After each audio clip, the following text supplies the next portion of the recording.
All right, guys, we're back with another technical question. I'll be going through the question, the answer, and I'm hoping, just like me, you stay a little bit crazy to get that answer all the way through.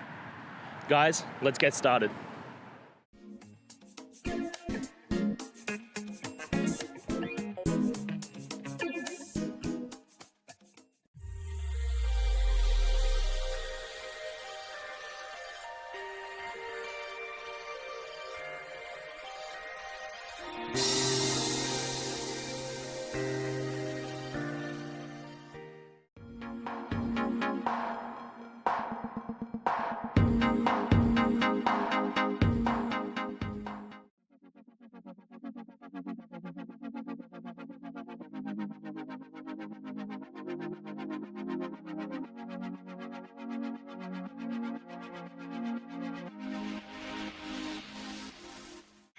And that's it.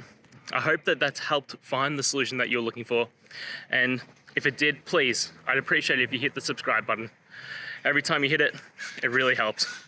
Now, I'll see you next time you need some technical help. And until then, have a good one.